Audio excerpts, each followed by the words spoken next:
Hi, I'm Amy Baldwin. I'm going to talk today about kind of the first day of class.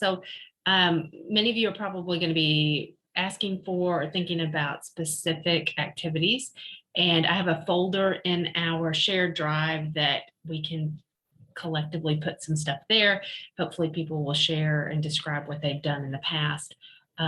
Right now it is empty.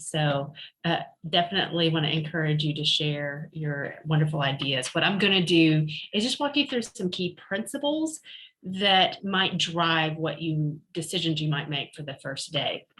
So we moved from planning your course to actually teaching your course. I know you're still kind of planning it, but we're going to now get into those day-to-day, week-to-week, and maybe even unit kind of considerations. So what are we going to do today in this short time that I have with you?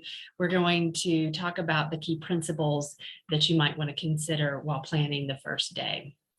And one of the first things that I want to share with you is just some key principles around the first day and what can happen. It doesn't all have to happen, but I want you to be mindful of using that day to the fullest. A lot of times it's hot, we're tired.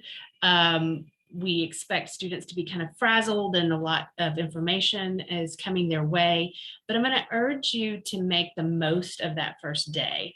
And the reason that I want you to do that is because every day I think is precious in ACAD 1300. And I think there's no day that is just, kind of a throwaway. We can always do something that will help students develop a sense of self-awareness, understanding about how college works, or even kind of practice some skills. And even if it is just having them discuss topics or share out what they have experienced, I think that's time well spent. So let's just talk though about the first day and some of the things that you may want to think about. One of the best things to consider and really be mindful and plan for is giving a first impression of the course that is positive, is encouraging, doesn't have to be, hey, this is going to be an easy class, you won't have to do a whole lot. I'm hoping you don't share that kind of stuff with them or feel that way about ACAD 1300. And then the other extreme, scaring them. This is going to be tough. You're going to have to do all these things and you're going to have to be here and be on time and be awake. While those sometimes seem very motivating, it can often be really scary for students. So try and find a balance between being very clear and upfront about what you're going to expect, but also do it in a way that hopefully engenders some excitement about the class. And that's really kind of what we want to do, right? Another thing that you want to think about is introducing yourself effectively. And I like that adverb there of effectively.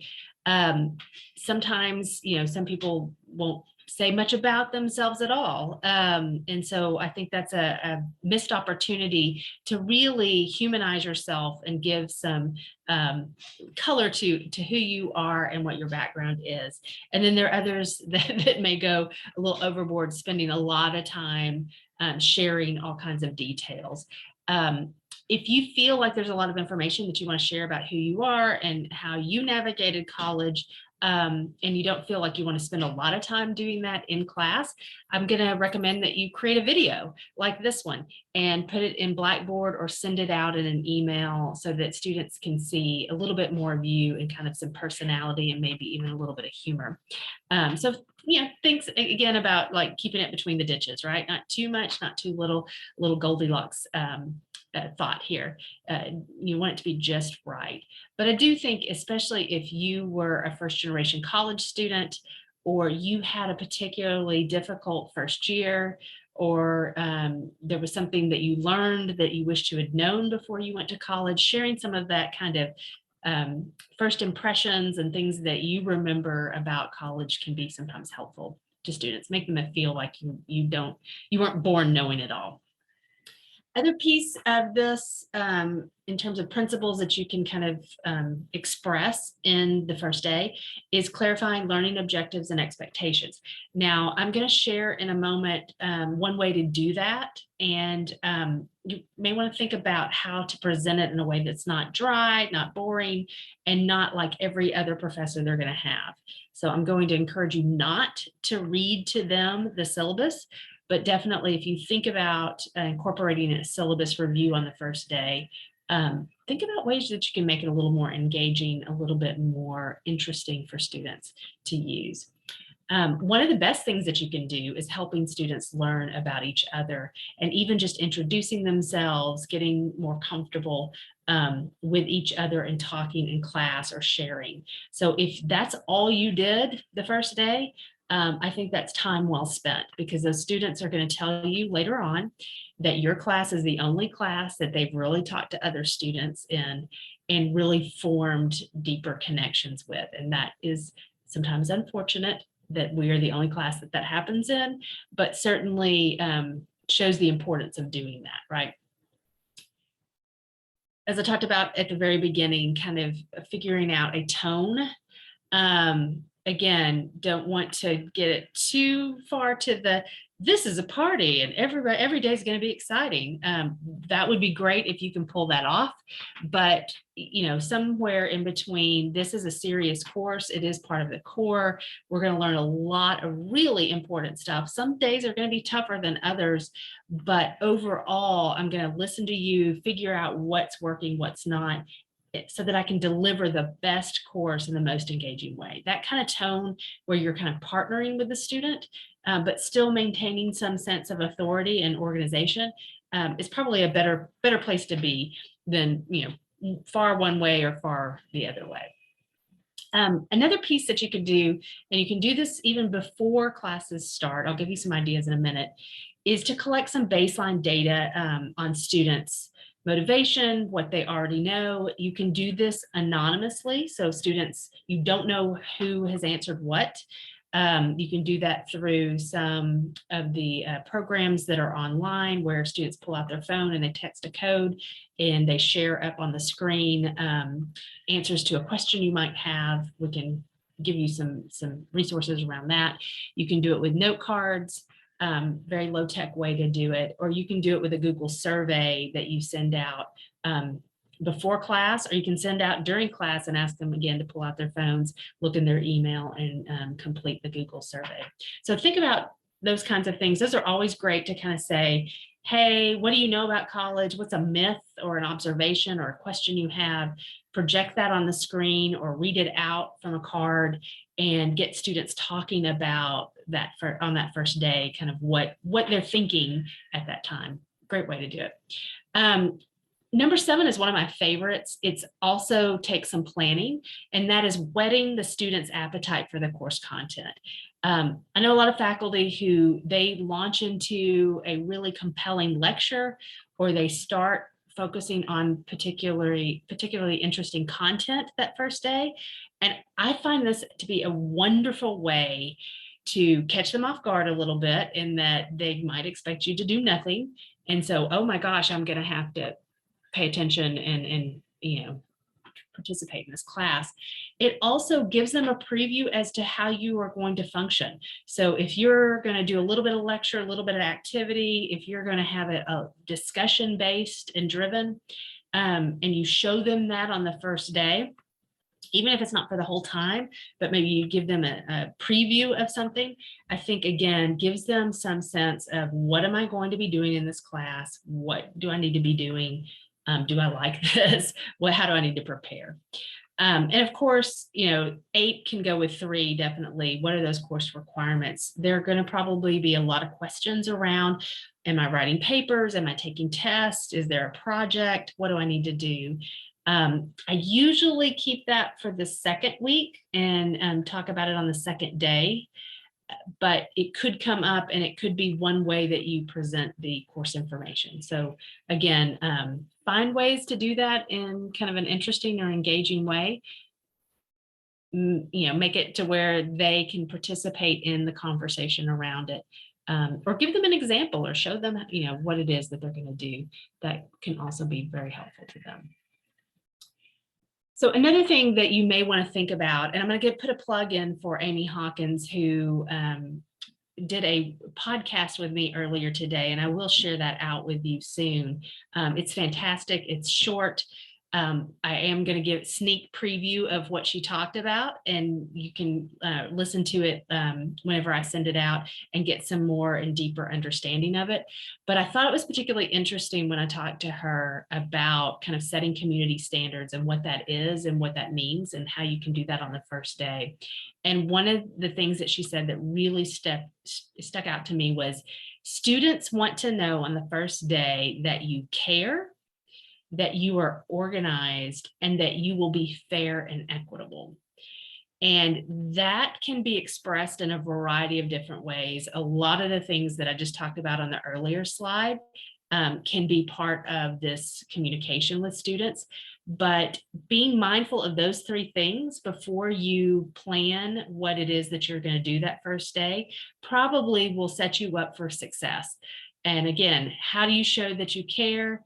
You can tell a story about yourself and about how, student success is very important to you and the role that you have played over your professional life. It could be that this is how I'm going to interact with you, or things I'm going to expect of you because I care about your progress. Organization can be shown easily through your course planner, a really clear syllabus, even how you organize the class time, where it's very clear as to this is what we're going to do first, second, and third, and then you kind of move through those things. All of those kinds of strategies, you're making first impressions, and they are taking that in. Like, is this person crazy? Are they flighty? Do they keep getting lost in what they were doing? Those kinds of things don't always engender calm. So think about, how are you going to plan the course over the whole semester? And also, how are you going to reflect that in that first day? And then the will be fair and equitable. Again, that can be through how you discuss your grading policies or your late work assignment or your attendance. It could be just, how you set things up. And maybe it's a conversation you have later with them as well, but they're going to be looking for those kinds of things. I thought Amy did a great job of sharing that in the podcast, and I think you'll enjoy listening to that. Some of the things that she does at the beginning of the semester for her students is she asks them opening day questions.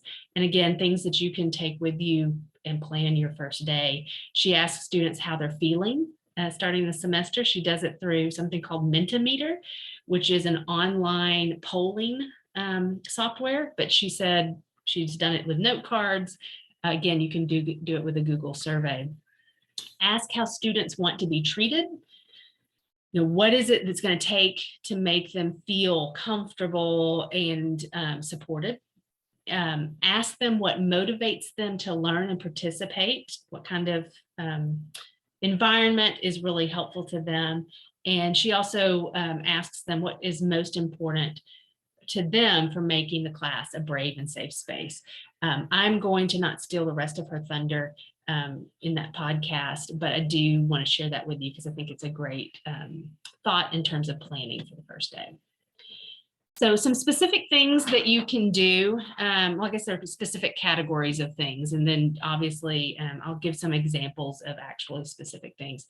Pre-semester survey and review of the data. You can send out a survey. Google surveys are very easy to do if you've not done them before, where you send it out through Blackboard through an announcement, make sure it goes to all the students. If you want to pull your rosters and pull all their emails and send that out, you can as well, where you ask them specific questions. Sometimes I even ask them, what are you most proud of? Tell me about a time in which you learned something and you were really challenged by it, but you were proud of the fact that you got through it. All that kind of stuff is information that I can use to kind of get a gauge of where my students are, what are they thinking, what are they hoping for during the first semester. And then if you want to anonymously, if you do an anonymous summary of the survey data, show that in class and say, hey, a lot of y'all are really looking forward to developing friendships. Great, we're going to talk about that, and I'm going to help you with that. A lot of you have indicated that you're kind of nervous about managing your time. hey, you know what, that's normal. We're going to talk about that. We're going to do some activities around that. So takes a little planning, a little bit of prep beforehand, but another great way to kind of get the ball rolling on the first day. I already talked about lecture on engaging course topic. Again, find something that's relevant to the course, but maybe a little sexier, a little bit more interesting, that will really capture their attention. We talked a little bit about getting them comfortable talking to each other and getting to know each other. So small group interviews where you ask students to interview each other and then report that out to the larger group. Great way to get a sense of who everybody is. Already talked about the example of introducing you as a professional and a human, you know, not just your academic resume, but also what is it about you that is interesting or exciting or fun. You have dogs, you have cats, you have kids, you kayak, you know, whatever it is that might give them more of a richer picture of who you are. One of the things that I did this summer that I was very, very pleased with, Amber Wilson gave me the idea. I'm going to do it again this fall, which is ask students to upload a 1 minute or less introduction of themselves. So I gave them a couple of questions. What's your major idea? What do you want to do with your life? Why is college important to you? And say your name. And so I get to hear how their name is pronounced. I get to see them. It's going to help me whenever I go back and try to learn names more quickly. I can just go through the videos, and then I can possibly use this at the end of the semester and ask them to create a end of semester video, and we can look at the differences, and that would be kind of fun to do. Again, talking about engaging activities, anything that gets them thinking about the content or engaging with each other, even if it's just for fun, can be a great way to, you know, kind of lessen the nervousness and the stress of being in college for the first time and worried about, do I fit in? Am I an imposter? Are people going to figure out that I don't belong here? All of those things that are really, really normal. Some other things that can be helpful are pre-assessments. This usually happens in, you know, kind of survey courses. What do you already know about the content? And you can pull questions from the text. You know, it's up to you. I'm not a big fan of that unless I'm using that information then to shape what we focus on. And maybe if you do something like that, you let them know. I'm giving you a pretest. I do not expect anybody to do well on it. It's not for a grade, but it is really going to help me make sure that I don't cover material you already know, and that we spend enough time on the stuff that you are still, you know, needing to work on. And again, competitive task or game, get them to kind of let loose and get excited about, you know, interacting with each other. If you have not used Kahoots, a lot of times students are very familiar with that game. It's an online game that they can play on their phone. You can project it on the screen, and you can ask them all kinds of kind of quiz questions. And students, for some reason, even graduate students, love the competitiveness of Kahoot. And if you want some more information about it, I can give it to you as well. So that's kind of the overview of what to do on the first day. Lots to think about, and hopefully it'll spur you to share some things that you've done in the past, and put that in the folder that we have out there. So, all right, next week we're going to dive into the first unit and the first few chapters. In a couple of weeks, we will have Amber Wilson talk to us about some of the information literacy updates, not major changes, but updates, and how to teach that section as well. So happy planning.